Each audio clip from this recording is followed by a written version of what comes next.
అందరికీ హ్యాపీ వరలక్ష్మి వ్రతం friends.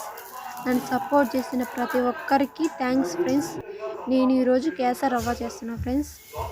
First బాండిల్ పెట్టుకోవాలి ఫ్రెండ్స్. బాండిల్ పెట్టుకొని దాంతో నెయ్యి వేసుకోవాలి ఫ్రెండ్స్. నెయ్యి కాగిన తర్వాత రవ్వ వేసుకోవాలి ఫ్రెండ్స్. రవ్వని బాగా వేయించుకోవాలి. బాగా వేయించిన తర్వాత దానిని పక్కన తీసి పెట్టుకోవాలి ఫ్రెండ్స్. రవ్వని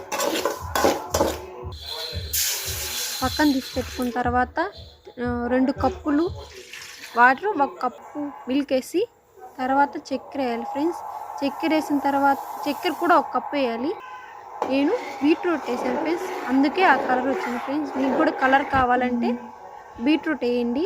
బీట్రూట్ మామూలుగా వేయకూడదు. బీట్రూట్ బాగా తురిమి నీళ్ళలో కలిపి వేయాలి ఫ్రెండ్స్.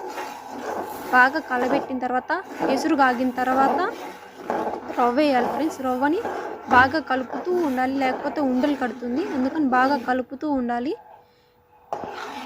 ఉండలు కట్టకుండా చూసుకోండి ఫ్రెండ్స్. బాగా కలపండి. తిక్కుగా రావాలి ఫ్రెండ్స్. తిక్కుగా వచ్చిన తర్వాత దాని మీద నెయ్యి వేయాలి ఫ్రెండ్స్. లాస్ట్లో నెయ్యి వేసిన తర్వాత డైరెక్ట్ దేవుడి దగ్గరికి తీసుకెళ్ళాను ఫ్రెండ్స్.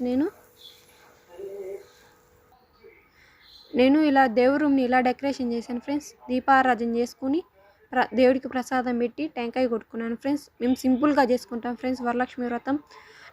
నా ఛానల్ సపోర్ట్ చేసిన ప్రతి ఒక్కరికి thanks friends. Like, share and subscribe చేసుకోండి ఫ్రెండ్స్. నెక్స్ట్ వీడియోలో కలుద్దాం ఫ్రెండ్స్. Bye friends.